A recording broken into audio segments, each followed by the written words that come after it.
future managers. Today we will decode measurements of national income. About wonder how a country calculates its total income. In today's video, we will learn how India measures national income using three powerful methods: easy, exam focused, and with real examples. Let's see. First, introduction. So, what does mean by national income? Means total monetary value of all final goods and service produced within a country during a specific period, usually a 1 year. So வந்து national இன்கம்ன்றது எவ்வளோ வந்து நம்ம monetary value means எவ்வளோ மணி வந்து நம்மளோட கண்ட்ரிக்குள்ளே வந்திருக்கு, அது எப்படி வந்திருக்குன்னா நம்ம வந்து எவ்வளோ ஃபைனல் கூட்ஸ் ரெடி பண்ணியிருக்கோம், எவ்வளோ ப்ராடக்ட்ஸை வந்து நம்ம வந்து ரெடி பண்ணியிருக்கோம், அண்ட் நம்ம எவ்வளோ சர்வீசஸ் வந்து ப்ரொவைட் பண்ணியிருக்கோம் நம்ம கண்ட்ரிக்குள்ளன்றதை பொறுத்து நேஷ்னல் இன்கம்ன்றது கேல்குலேட் பண்ணப்படும். ஸோ அதுக்கான பீரியட் எவ்வளோ வருஷத்துக்கு உள்ளே வந்து ப்ரொடியூஸ் பண்ணதோ, எவ்வளோ வருஷத்துக்குள்ளே நம்ம கொடுத்த சர்வீஸ்க்கானதை நம்ம வந்து கேல்குலேட் பண்ணுவோம்னா ஒரு 1 இயர்க்கானதை வச்சு நம்ம கேல்குலேட் பண்ணுவோம். ஸோ இப்போ 2025 நடக்குதுன்னா இந்த வருஷத்தில் நம்ம எவ்வளோ வந்து கூட்ஸ் ப்ரொடியூஸ் பண்ணியிருக்கோம், நாங்கள் எவ்வளோ வந்து சர்வீசஸ் ப்ரொவைட் பண்ணியிருக்கோம், இந்த 1 இயர்க்குள்ளே நம்ம கண்ட்ரிக்குள்ளே எவ்வளோ தூரம் நடந்திருக்குன்றதை பொறுத்து தான் ஸோ நம்மளோட நேஷ்னல் இன்கம்ன்றதை வந்து நம்ம கேல்குலேட் பண்ணுவோம். ஸோ நம்ம எதனால் வந்து நேஷ்னல் இன்கம் கேல்குலேட் பண்ணுறோம், இது எதுக்கு வந்து ஹெல்ப் பண்ணுது அப்படின்னு பார்த்தீங்கன்னா நம்மளோட எக்கனாமிக் பெர்ஃபார்மன்ஸ் ஆஃப் அ கண்ட்ரியை பற்றி தெரிஞ்சுக்கிறதுக்கு. ஸோ போன வருஷம் வந்து ஒரு 50% நம்ம வந்து ரெடி பண்ணியிருக்கோம்னா இந்த வாட்டி ஒரு 75% ரெடி பண்ணியிருக்கோமா, எவ்வளோ க்ரோத் இருக்குது, இல்லை போன வாட்டி 50 பண்ணிவிட்டு இந்த வாட்டி 48 தான் பண்ணியிருக்கோமா, ஏன் இப்போ வந்து குறைஞ்சிச்சு அப்படின்னு சொல்லி தெரிஞ்சுக்கிறதுக்காக இந்த ஸ்டாட்டிஸ்டிக்ஸை நம்ம யூஸ் பண்ணிக்கலாம். அண்ட் வந்து கவர்மெண்ட்ஸ் போடக்கூடிய பிளான்ஸ் அண்ட் பாலிசிஸ்க்குமே வந்து எவ்வளோ நேஷ்னல் இன்கம் வந்து நம்மளோட கண்ட்ரியில் இயர்லி வந்துட்டுருக்குன்றது ரொம்ப ரொம்ப முக்கியம். அதை பொறுத்து தான் அவங்க வந்து பிளான்ஸ் அண்ட் பாலிசிஸை வந்து நம்மளோட மக்களுக்காக கொண்டுட்டு வருவாங்க. And comparing growth over time. So நான் ஆல்ரெடி சொன்ன மாதிரி போன வாட்டியோட இப்போ வந்து எவ்வளோ வந்து நடந்திருக்கு, எவ்வளோ வந்து முடிஞ்சிருக்கு, எவ்வளோ லாபம் வந்திருக்கு, எவ்வளோ நேஷ்னல் இன்கமில் வந்து க்ரோத் வந்திருக்கு அப்படின்னு சொல்லிட்டு அவங்க கேல்குலேட் பண்ணுறதுக்குமே வந்து ரொம்ப ரொம்ப யூஸ்ஃபுல்லாக இருக்கும். அண்ட் இன்னொரு விஷயம் பார்த்திங்கன்னா இந்த டாபிக் வந்து எதோட பார்ட்னு பார்த்திங்கன்னா மேக்ரோ எக்கனாமிக்ஸோட பார்ட்டு. ஸோ நம்ம வந்து ஒரு ரியல் எக்ஸாம்பிள் சொல்லணும்னா இப்போ வந்து டாட்டா, இன்ஃபோசிஸ் அண்ட் ஃபார்மர்ஸ்லாம் இருக்காங்க இல்லையா, ஸோ அவங்களாம் வந்து எவ்வளோ வந்து மணி ஏர்ன் பண்ணுறாங்க ஒரு வருஷத்தில் அவங்களோட ப்ராடக்ட்ஸை விற்றோ அவங்களோட சர்வீசஸோ ப்ரொவைட் பண்ணியோ. ஸோ அது எல்லாத்தையுமே வந்து டோட்டலாக சம் பண்ணோன்னா நம்மளோட நேஷ்னல் இன்கம் அப்படின்னு சொல்லிட்டு நம்ம வந்து சொல்லலாம். ஸோ வந்து இந்த நேஷ்னல் இன்கம் வந்து எதனால் இம்பார்ட்டண்ட் அப்படி பார்த்தீங்கன்னா கவர்மெண்ட் வந்து பட்ஜெட் போடுறதுக்கு ரொம்ப ரொம்ப முக்கியம். நம்மளோட ஜிடிபி கேல்குலேட் பண்ணுறதுக்கும் அண்ட் வந்து அதர் கண்ட்ரிஸோடு நம்ம எவ்வளோ வளர்ந்துருக்கோன்றதுக்கும் நம்ம வந்து ஃபைன் பண்ணுறதுக்கும் கண்டிப்பாக இந்த நேஷ்னல் இன்கம்ன்றது வந்து ரொம்ப ரொம்ப யூஸ்ஃபுல்லாக இருக்கும். ஸோ இப்போ கான்செப்ட்ஸ் ஆஃப் நேஷ்னல் இன்கம்னு பார்த்தீங்கன்னா இதில் மொத்தம் 4 கான்செப்ட்ஸ் இருக்குது. ஃபர்ஸ்ட் ஒன் ஜிடிபின்னு சொல்லுவோம். ஸோ ஜிடிபினா கிராஸ் டொமஸ்டிக் ப்ராடக்ட்னு சொல்லலாம். So total value of goods and services produced within the domestic territory. So நம்மளோட இந்தியாவுக்குள்ளே நம்ம எவ்வளோ கூட்ஸும் எவ்வளோ சர்வீசஸும் ப்ரொவைட் பண்ணியிருக்கோம்ன்றதை பொறுத்து நம்ம கேல்குலேட் பண்ணோன்னா அதை வந்து ஜிடிபி கிராஸ் டொமஸ்டிக் ப்ராடக்ட்ஸ்னு சொல்லுவோம். ஸோ ஜிஎன்பினா கிராஸ் நேஷ்னல் ப்ராடக்ட்ஸ். ஸோ ஜிடிபியோட ஒரு சில விஷயங்களை நம்ம சேர்த்துக்கணும். So GDP plus net factor income from abroad. So நம்மளோட கண்ட்ரியை சார்ந்தவங்க அப்ராடில் ஒர்க் பண்ணிகிட்டு இருப்பாங்க இல்லையா, ஸோ அவங்க வந்து சென்ட் பண்ணக்கூடிய மணியை தான் நம்ம வந்து அப்ராட்லேருந்து வரக்கூடிய இன்கம். ஸோ அதை சேர்த்தோன்னா ஜிடிபி ப்ளஸ் அப்ராட் இன்கம்மை சேர்த்தோன்னா நம்மளுக்கு கிடைக்கிறது கிராஸ் நேஷ்னல் ப்ராடக்ட்ன்றது கிடைக்கும். ஸோ நெக்ஸ்ட் பார்த்தீங்கன்னா நெட் நேஷ்னல் ப்ராடக்ட். ஸோ என்என்பின்னு சொல்லுவாங்க. ஸோ என்என்பின்னா என்னென்னா ஒன்றுமே கிடையாது, நம்ம முன்னாடி கண்டுபிடிச்சோம் இல்லையா ஜிஎன்பி. ஸோ அது வந்து டெப்ரிசியேஷன்ஸ் மீன்ஸ் தேய்மானங்கள்னு சொல்லுவாங்க. ஸோ இந்த தேய்மானங்களை நம்ம வந்து மைனஸ் பண்ணோன்னா நம்மளுக்கு என்என்பி கிடச்சிடும். ஸோ ஃபைனலாக தான் நம்மளோட நேஷ்னல் இன்கம். அது எப்படி கேல்குலேட் பண்ணோம், அதுவும் ஃபேக்ட்ரி காஸ்ட்னால் ஃபேக்ட்ரியில் ரெடி பண்ணும் பொழுது அதுக்கு வந்து நம்ம எந்த டேக்ஸும் போட்டிருக்க மாட்டோம். ஸோ அந்த ஃபேக்ட்ரியை விட்டு அது வெளியே வந்ததுக்கப்புறம் தான் அதுக்கு வந்து நம்ம வந்து டேக்ஸ்லாம் போடுவோம். ஸோ ஃபேக்ட்ரி காஸ்ட் வச்சு பண்ணும்பொழுது நம்ம முன்னாடி கண்டுபிடிச்சி என்என்பி அட்டு மார்க்கெட் மார்க்கெட்டில் வந்ததுக்கப்புறம் அங்கே என்ன இருக்குன்னா டேக்ஸ் இருக்கும். ஸோ இப்போ நான் வந்து ஒரு ப்ராடக்ட் வாங்க போகிறோன்னா அதுக்கு வந்து நம்ம கண்டிப்பாக ஜிஎஸ்டி வந்து சப்மிட் பண்ணி தான் நம்ம வந்து ஒரு ப்ராடக்ட் நம்ம வாங்க போகிறோம். ஸோ வந்து மார்க்கெட் ப்ரைஸில் வந்து என்ன NNP வந்து நம்ம கேல்குலேட் பண்ணும்பொழுது அதை வந்து நம்ம ஃபேக்ட்ரி காஸ்ட்டுக்கு தெரிஞ்சுக்கணும்னா ஃபேக்ட்ரியில் ரெடி பண்ணும்போது அங்கே வந்து டேக்ஸ் எதுவும் இருந்திருக்காது. பட் நம்ம மார்க்கெட்டில் வாங்கும்போது டேக்ஸ் இருக்கும். ஸோ நம்ம வந்து ஃபேக்ட்ரி காஸ்ட்டில் வந்து நம்ம நேஷ்னல் இன்கம் கண்டுபிடிக்க போகிறதுனால ஸோ நம்ம மார்க்கெட்டில் வாங்கக்கூடிய அந்த ப்ரைஸ்லேருந்து இன்டைரக்ட் டேக்ஸஸை வந்து நம்ம மைனஸ் பண்ணிவிட்டு ப்ளஸ் வந்து கவர்மெண்ட் ஒரு சில சப்சிடரிஸ் கொடுத்துருக்கும். ஸோ வந்து இந்த ப்ராடக்ட் இப்போ வந்து கைத்தறி நெய்கிறவங்களுக்குலாம் மட்டும் ஒரு சில சப்சிடரிஸ் கொடுப்பாங்க. ஸோ அந்த சப்சிடரிஸை நம்ம ஆட் பண்ணிக்கணும். அப்போ தான் நம்மளுக்கு வந்து ஃபேக்ட்ரியில் ரெடி பண்ண காஸ்ட் எவ்வளோ அப்படின்னு தெரியும். பட் மார்க்கெட்டில் பண்ணும் பொழுது சப்சிடரிஸை விட்டுட்டு நேஷ்னல் இன்கம் இன்டைரக்ட் டேக்ஸஸை மட்டும் வந்து ஆட் பண்ணி கொடுப்பாங்க. ஸோ நம்ம வந்து நேஷ்னல் இன்கம்மை ஃபேக்ட்ரி காஸ்ட்டில் கண்டுபிடிக்கும் பொழுது NNP அட் மார்க்கெட் ப்ரைஸ்லேருந்து டேக்ஸஸ் இன்டைரக்ட் டேக்ஸஸை மைனஸ் பண்ணி கவர்மெண்ட் கொடுத்தா சப்சிடரிஸை ஆட் பண்ணணும். சரிங்களா? அண்ட் நெக்ஸ்ட் பார்த்தீங்கன்னா methods of measuring a national income. There are 3 main methods இருக்குது. ஸோ ஃபர்ஸ்ட் ஒன் பார்த்தீங்கன்னா அவுட்புட் மெத்தட்னு சொல்லுவோம். ஸோ இது வந்து ப்ரொடக்ஷன் மெத்தட் அப்படின்னு சொல்லுவாங்க. ஸோ இதை எப்படி இருக்குன்ட்டு பார்த்தீங்கன்னா measuring a national income by adding the value of final goods and services produced in all sectors like agriculture, industry and services. So வந்து ஃபைனல் கூட்ஸ் தாங்க அவுட்புட் கூட்ஸ்னு சொல்லுவோம். இப்போ வந்து நான் ஒரு ஃபேக்ட்ரி வச்சுருக்கேன், நான் இப்போ வந்து ஒரு சோப் கம்பெனி வச்சுருக்கேன்னா நான் வந்து இந்த ஒரு வருஷத்துக்குள்ளே எவ்வளோ வந்து அவுட்புட் எவ்வளோ சோப்பு வந்து நான் ப்ரொடியூஸ் பண்ணியிருக்கேன்ன்றது தான் வந்து என்னோடய அவுட்புட் மெத்தடில் வந்து கவர்மெண்ட் கேல்குலேட் பண்ணும். ஸோ இப்போ வந்து என்ன மாதிரி வந்து நிறைய பேர் கம்பெனி வச்சுருக்காங்க. இப்போ நீங்கள் வந்து ஒரு பேஸ்ட் கம்பெனி வச்சுருக்கீங்கன்னா இந்த ஒரு வருஷத்துக்குள்ளே நீங்கள் எத்தனை பேஸ்ட் வந்து அவுட்புட்ஸ் ரெடி பண்ணியிருக்கீங்க, ப்ரொடக்ஷன் பண்ணியிருக்கீங்களோ அதை வச்சு வந்து எல்லாத்தையும் ஆட் பண்ணி தான் அவங்க வந்து நம்மளோட ஜிடிபி வந்து அதாவது நேஷ்னல் இன்கம் வந்து கண்டுபிடிப்பாங்க. ஸோ அதுக்கான ஃபார்முலா பார்த்தீங்கன்னா national income is equal to gross value of output minus intermediate consumptions. So வந்து இப்போ நான் வந்து ஒரு சோப் ரெடி பண்ணணும்னா அதுக்கு தேவையான சம் ரா மெட்டீரியல்ஸை நான் வாங்குவேன் இல்லையா? ஸோ வந்து இப்போ நான் என்னோட ஒரு சோப் 10 ரூபான்னு விற்கிறேன்னு வச்சுக்கலாம். என்னோட ரா மெட்டீரியல் வந்து ஒரு 2 ரூபா 3 ரூபாய்க்கு வாங்கணும்னு சொல்லிட்டு நான் அதை வந்து ஆட் பண்ணக்கூடாது. ஏன்னா என்னோட ஃபைனல் ப்ராடக்ட்டுக்கே நான் செட் பண்ணக்கூடிய அந்த ப்ரைஸ் வந்து எல்லாத்தையுமே எனக்கு ஆகிற செலவு எனக்கு வர வேண்டிய ப்ராஃபிட் எல்லாத்தையும் சேர்த்து தான் என்னோட அவுட்புட்க்கு வந்து நான் வந்து அவுட்புட் ப்ராடக்ட்க்கு நான் வந்து ப்ரைஸ் வந்து ஃபிக்ஸ் பண்ணுவேன். ஸோ வந்து இந்த இன்டர்மீடியேட் கன்சம்ஷன் பண்ணது எல்லாத்தையும் நம்ம இதில் வந்து ஆட் பண்ணக்கூடாது.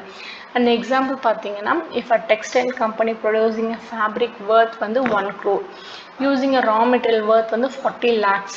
ஸோ வந்து அதோட வர்த் எவ்வளோ சொல்லியிருக்காங்கன்னா 1 crore சொல்லியிருக்காங்க. பட் வந்து அதோட ரா மெட்டீரியல்லாம் யூஸ் பண்ணத காஸ்ட்டெல்லாம் பார்த்தீங்கன்னா 40 lakhs சொல்லியிருக்காங்க. ஸோ நம்ம எவ்வளோ வந்து இதுக்கு வேல்யூ ஆடட் பண்ணியிருக்கோன்றது எப்படி கண்டுபிடிக்கலாம்னா இப்போ நான் வந்து 1 crore என்னோட ஃபேப்ரிக்கை வந்து நான் ப்ரொடியூஸ் பண்ணிட்டேன். ஸோ அதுக்கான ரா மெட்டீரியல்ஸோட செலவு 40 லட்சம். ஸோ அதுலேருந்து ஒரு கோடியிலேருந்து நான் 40 லட்சத்தை மைனஸ் பண்ணால் எனக்கு கிடைக்கிறது 60 லட்சம். ஸோ என்னோட value added is 60 lakhs. So வந்து இதில் ஒரு முக்கியமான விஷயம் என்னென்னு பார்த்தீங்கன்னா ஃபைனல் அவுட்புட் வந்து நீங்கள் கவுண்ட் பண்ணும்போது இந்த டபுள் கவுண்டிங், அதாவது இந்த ரா மெட்டீரியல்ஸ் வாங்கினது, ஒர்க்கர்ஸ்க்கு கொடுத்த சேலரிலாம் இல்லாமல் நீங்கள் டபுள் கவுண்டிங் பண்ணாமல் கேல்குலேட் பண்ணணும். அப்போ தான் உங்களோட அவுட்புட் மெத்தடில் எந்த மிஸ்டேக்ஸும் வராது. ஸோ ரொம்ப ரொம்ப முக்கியம் வந்து டபுள் கவுண்டிங் வரக்கூடாது அவுட்புட் மெத்தட்ஸில். நீங்கள் வந்து ஃபைனலாக 10 ரூபா தான் வந்து ஃபிக்ஸ் பண்ணுறீங்கன்னா அதுக்குள்ளேயே வந்து நீங்கள் உங்களோட ஃபேக்ட்ரியில் வந்து ஒர்க் பண்ணதுக்கான காஸ்ட்டு, கரண்ட்டு பில்லு, உங்களோட எம்ப்ளாயிஸ்க்கு நீங்கள் கொடுத்தது, ரா மெட்டீரியல்ஸு, டிரான்ஸ்போர்ட்டேஷன்ஸ் எல்லாமே வந்து அந்த 10 ரூபாய்க்குள்ள அடங்கிடணும். இல்லைனா அது எல்லாத்தையுமே வந்து உங்களுக்கு ப்ராஃபிட் எவ்வளோ வேணும்னு நீங்கள் ஃபிக்ஸ் பண்ணுறீங்க, உங்கள் வேல்யூ ஆடட்க்கு நீங்கள் எவ்வளோ வந்து ஃபிக்ஸ் பண்ணுறீங்களோ அந்த அமௌண்ட்டை வந்து கரெக்டாக வந்து நீங்கள் வந்து உங்களோட ரா மெட்டீரியல்லேருந்து எக்ஸ்ட்ராவாக கொடுக்கணும். ஸோ அதுதான் உங்களோட ப்ராஃபிட்லேயும் வரும். அண்ட் செகண்ட் ஒன் பார்த்தீங்கன்னா income method. So income method means measuring a national income by summing all incomes earned by a factors of productions. So land, labor, capital and entrepreneur. Already நம்ம factor of production last வீடியோவில் பார்த்துருக்கோம். So பார்க்காதவங்க அந்த வீடியோவை பார்த்துக்கோங்க. So income மெத்தட்னா இப்போ எனக்கு வந்து ஒரு இயர்னிங்ஸ் வரும் இல்லையா? இப்போ நான் வந்து ஒரு அசிஸ்டன்ட் ப்ரொஃபஸராக ஒர்க் பண்ணிகிட்ருக்கேன். ஸோ அதோட இயர்னிங்ஸ் வந்து ப்ளஸ் இப்போ எனக்கு யூடியூப்லேருந்து மானிட்டைசேஷன், இன்ஸ்டாகிராம்லேருந்து மானிட்டைசேஷன்லாம் கிடைக்கும் இல்லையா? ஸோ இது எல்லாமே என்னோட இன்கம். ஸோ இந்த இன்கம் எல்லாத்தையுமே ஆட் பண்ணி அது மாதிரி ஒருத்தவங்களோட வே ஆஃப் இன்கம்ஸ் எல்லாத்தையுமே ஆட் பண்ணி கால்குலேட் பண்ணுறது தான் வந்து இன்கம் மெத்தட்னு சொல்லுவாங்க. ஸோ அதை வச்சு நேஷ்னல் இன்கம் கால்குலேட் பண்ண முடியும். லாஸ்ட்டாக பார்த்தீங்கன்னா நான் எவ்வளோ ப்ரொடியூஸ் பண்ணேன்றதை வச்சும் என்னால் வந்து நேஷ்னல் இன்கம் எவ்வளோன்னு கால்குலேட் பண்ண முடியும். அதே மாதிரி என்னோட இன்கம்மை வச்சும் நேஷ்னல் இன்கம் நம்ம கால்குலேட் பண்ண முடியும். ஸோ காம்போனன்ட்ஸ் பார்த்தீங்கன்னா வேஜஸ், சேலரிஸ், ரெண்ட். இப்போ நான் வந்து ஒரு ஹவுஸ் ஓனர் தான் எனக்கு ரெண்ட் வரும். ஸோ அந்த ரெண்ட்டையுமே நான் வந்து கணக்கு காமிக்கணும். அண்ட் வந்து என்னோட இன்ட்ரெஸ்ட் நான் வந்து பேங்க்கில் வந்து சம் அமௌண்ட் டெபாசிட் பண்ணாலும் அதுக்கான இயர்லி இன்ட்ரெஸ்ட் எனக்கு கிடைக்கும். ஸோ அந்த இன்ட்ரெஸ்ட்டையும் கால்குலேட் பண்ணணும். ஸோ நான் என் ஃப்ரெண்டோட சேர்த்து வந்து ஒரு பிஸ்னஸ் பண்ணிட்டு இருக்கேன்னா அதுலேருந்து எனக்கு ப்ராஃபிட் வரும். அந்த ப்ராஃபிட் நான் கண்டிப்பாக சேர்க்கணும். அண்ட் மிக்சட் எக்கனாமிக்ஸ் இப்போ தான் சொன்னால ஆல்ரெடி செல்ஃப் எம்ப்ளாய்டாக இருக்கும் பொழுது இந்த யூடியூப்லேருந்து இன்ஸ்டாகிராம்ஸ்லேருந்து வருது இல்லையா. ஸோ அந்த மணிஸையுமே நான் வந்து அந்த இன்கம்ஸுமே நான் ஆட் பண்ணணும். ஸோ ஃபார்முலா பார்த்தீங்கன்னா national income is equals compensations of employees plus rent plus interest plus profit plus mixed incomes. In example பார்த்தீங்கன்னா in a factory pay 20 lakhs in a wages. So அவங்களோட வேஜஸ்க்கு வந்து அவங்க கொடுக்கறது வந்து 20 lakhs கொடுக்குறாங்க. ஒர்க்கர்ஸ்க்கான wages வந்து 20 lakhs கொடுக்குறாங்க. அண்ட் அந்த இடத்துல ஒரு இடத்துல வச்சுருப்பாங்க இல்லையா அவங்களோட ஃபேக்ட்ரி. ஸோ அதுக்கு ரெண்ட் 5 lakhs-உம் அவங்க வந்து கடன் வாங்கி தான் அவங்களோட பிஸ்னஸை ஸ்டார்ட் பண்ணியிருப்பாங்க பேங்க்லேருந்து. ஸோ அதுக்கு அவங்க கொடுக்கக்கூடிய இன்ட்ரெஸ்ட் இருக்கு இல்லையா. ஸோ அந்த இன்ட்ரெஸ்ட் வந்து 3 lakhs-ஆக இருக்கலாம். அப்படி இல்லைன்னா அவங்களோட வந்த ப்ராஃபிட் அவங்க பேங்க்கில் போட்டிருக்கும் பொழுது அதுக்கான இன்ட்ரெஸ்ட் ஒரு வருஷத்துக்கு 3 லட்சம் அப்படின்னு வரும். ஸோ அந்த 3 லட்சத்தையும் கால்குலேட் பண்ணிக்கிறோம். ஸோ அவங்களோட ப்ராஃபிட் பார்த்திங்கன்னா 7 லட்சம் வருது. அதே மாதிரி அவங்க மொத்தமாக அவங்களோட டோட்டல் இன்கம் பார்த்திங்கன்னா 35 லட்சம். ஸோ இப்படி தான் வந்து நம்ம வந்து கால்குலேட் பண்ணிக்கணும். அண்ட் தேர்ட் ஒன் பார்த்தீங்கன்னா எக்ஸ்பெண்டிச்சர் மெத்தட்ஸ். எக்ஸ்பெண்டிச்சர் மெத்தட்ன்றது வந்து ரொம்ப சிம்பிளாக சொல்லணும்னா இப்போ வந்து நான் வந்து போய் ஒரு ரூபாய் சாக்லேட் வாங்கினா அது என்னோட எக்ஸ்பெண்டிச்சர். ஸோ அந்த ரூபாயுமே நம்ம வந்து கால்குலேட் பண்ணிக்கணும். எவ்வளோ நான் அது வந்து நான் கன்சியூமராக வந்து கன்சியூம் பண்ணதுக்கு ரூபாய் இருக்குது. ஸோ அதான் என்னோட எக்ஸ்பெண்டிச்சர். அதே மாதிரி வந்து வேறு ஏதாவது எக்ஸ்பெண்டிச்சர்ஸ் இருந்தாலும் இப்போ வந்து நான் மளிகை ஜாமான் வாங்குறேன்னா அது ஒரு எக்ஸ்பெண்டிச்சர். ஸோ அது எல்லாத்தையும் கால்குலேட் பண்ணி ஒரு வருஷத்தில் ஒருத்தவங்க மட்டும் இவ்வளோ எக்ஸ்பெண்டிச்சர் பண்ணியிருக்காங்க, அது மாதிரி இந்த நாட்டில் இருக்க எல்லாரும் இவ்வளோ எக்ஸ்பெண்டிச்சர் பண்ணியிருக்காங்களோ அதை பொறுத்து நம்மளோட நேஷனல் இன்கம் கால்குலேட் பண்ண முடியும். ஸோ டெஃபினிஷன் பார்த்தீங்கன்னா measure national income by adding all expenditures made on a final goods and services. Components பார்த்தீங்கன்னா private final consumption expenditure and government consumption expenditure. So கவர்மெண்ட்ஸும் சில ப்ராஜெக்ட்ஸ் பண்ணுவாங்க இல்லையா, லைக் வந்து road போடுவாங்க. ஸோ அதுக்கான சிமெண்ட்ஸ் வாங்கணும், அங்கே ஒர்க் பண்ணுற எம்ப்ளாயீஸ்க்கு அவங்க வந்து சேலரிஸ் கொடுக்கணும். கவர்மெண்ட் எம்ப்ளாயீஸ்லாம் இருக்காங்க இல்லையா அவங்களுக்குலாம் சேலரி, அதெல்லாமே கவர்மெண்ட்டோட எக்ஸ்பெண்டிச்சர்.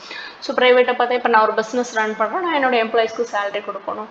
அண்ட் நான் ஏதாவது வந்து ப்ராடக்ட் வாங்கி கன்சியூம் பண்ணுறேன்னா அதுக்கான ஒரு எக்ஸ்பெண்டிச்சர்ஸ் அது எல்லாமே கால்குலேட் பண்ணணும். நெக்ஸ்ட் பார்த்தீங்கன்னா gross domestic capital formations. So வந்து இப்போ வந்து ஒரு பிஸ்னஸ் ஸ்டார்ட் பண்ணுறேன்னா என்னோட கண்ட்ரிக்குள்ளேனா எனக்கு சம் அமௌண்ட் வந்து தேவைப்படும். சம் எக்ஸ்பெண்டிச்சர்ஸ் தான் ஃபஸ்ட் ஆகும். இப்போ நீங்கள் எந்த ஒரு பிஸ்னஸ் ஸ்டார்ட் பண்ணுற மாதிரி இருந்தாலும் உங்களுக்கு வந்து எக்ஸ்பெண்டிச்சர் கண்டிப்பாக இருக்கும். அண்ட் நெக்ஸ்ட் பார்த்தீங்கன்னா நெட் எக்ஸ்போர்ட்ஸ்.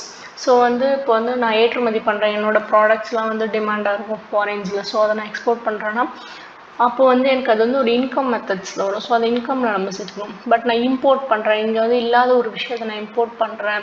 இப்போ வந்து எனக்கு வந்து ஒரு சடனாக ஒரு கேஜெட் வேணும், அந்த கேஜெட் எல்லாமே வந்து யூஎஸில் தான் அவைலபிளாக இருக்குன்னா அதை நான் ஆர்டர் பண்ணி யூஎஸ்லேருந்து தான் கொண்டுட்டு வரோம். நிறைய மிஷினரிஸுமே பார்த்தீங்கன்னா நம்மளோட வந்து அதர் கண்ட்ரீஸில் வந்து கொஞ்சம் இருக்க மாதிரி இருக்கும். ஸோ அதெல்லாம் வந்து இம்போர்ட் பண்ணும்பொழுது அதெல்லாம் வந்து ஒரு எக்ஸ்பெண்டிச்சர், அவங்களுக்கு நம்ம மணி வந்து பே பண்ணணும் இல்லையா. ஸோ அதெல்லாம் வந்து எக்ஸ்பெண்டிச்சர்ஸில் வரும். ஸோ அதையுமே கால்குலேட் பண்ணிக்கிறோம். ஸோ இப்போ ஃபார்முலா பார்த்தீங்கன்னா C வந்து அந்த கன்சப்ஷன்ஸ் தான், plus I plus G plus X minus எம்ன்றது வந்து எக்ஸ்பெண்டிச்சர் மைனஸ் இம்போர்ட்ஸ். சரிங்களா. ஸோ இது எல்லாத்தையுமே வந்து கால்குலேட் பண்ணி வர்றது தான் வந்து நம்மளோட எக்ஸ்பெண்டிச்சரோட நேஷ்னல் இன்கம்னு சொல்லலாம். ஸோ எக்ஸாம்பிள் பார்த்தீங்கன்னா if consumer spends 50 lakhs. So ஒரு கன்சியூமர் என்ன பண்ணுறாருன்னா ஒரு 50 லட்சம் வந்து அவரோட இயர்லி ஸ்பெண்டிங்க்கு யூஸ் பண்ணுறாரு. கவர்மெண்ட் வந்து ஒரு 20 லட்சம் ஸ்பெண்ட் பண்ணுது. ஸோ எவ்வளோ இன்வெஸ்ட்மெண்ட் ஆகுதுன்னா 15 lakhs வந்து இன்வெஸ்ட்மெண்ட் ஆகுது. ஸோ நெட் எக்ஸ்போர்ட் பார்த்தீங்கன்னா 5 லட்சத்துக்கு தான் பண்ணுறாங்க. பட் நெட் இன்கம் இருக்கு இல்லையா, நேஷ்னல் இன்கம். ஸோ அது பார்த்தீங்கன்னா 90 லட்சமாக இருக்கும். இதெல்லாத்தையும் ஆட் பண்ணிங்கன்னா உங்களுக்கு வந்து 90 லட்சம் வரும். ஸோ இதான் நெட் நேஷ்னல் இன்கம் அப்படின்னு சொல்லலாம். ஸோ இதை வச்சு தான் வந்து நேஷ்னல் இன்கம் கண்டுபிடிக்கிறாங்க. ஸோ வந்து ப்ரிகாஷன்ஸ் என்ன மெஷர்மெண்ட்ஸ்னு பார்த்தீங்கன்னா முன்னாடியே சொன்ன மாதிரி டபுள் கவுண்டிங் அவாய்ட் பண்ணிடணும். அண்ட் வந்து ட்ரான்ஸ்ஃபர் பேமெண்ட்ஸ் இருக்குது இல்லையா, லைக் பென்ஷன்ஸ் கொடுப்பாங்க.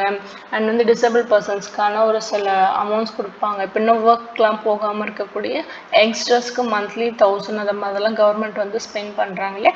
ஸோ அது எல்லாத்தையுமே வந்து நம்ம இதில் வந்து கால்குலேட் பண்ணவே கூடாது.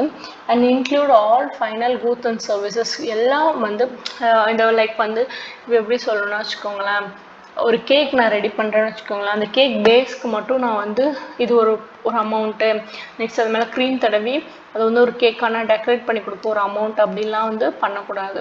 ஸோ ஃபைனல் கூட்ஸ் நான் என்ன ஃபைனல் கூட் கொடுக்க போகிறேன்னா கேக் தான் கொடுக்க போகிறேன். ஸோ அந்த கேக்கெல்லாம் டெக்கரேட் பண்ணி தான் வந்து என்னோடய ஃபைனல் கூட்டாக நான் வந்து செல் பண்ண போகிறேன்.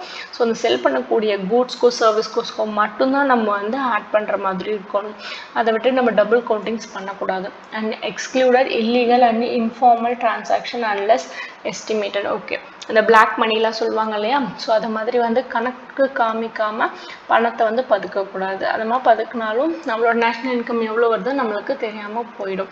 ஸோ அவ்வளோதாண்டா நம்மளோட இந்த topic measurements of national income. So உங்களுக்கு இந்த வீடியோ பிடிச்சிருந்துச்சுன்னா கமெண்ட் பண்ணுங்கள். அண்ட் ஏதாவது சேஞ்சஸ் பண்ணணுன்னா மறக்காமல் அதையும் கமெண்ட் பாக்ஸில் கமெண்ட் பண்ணுங்கள்.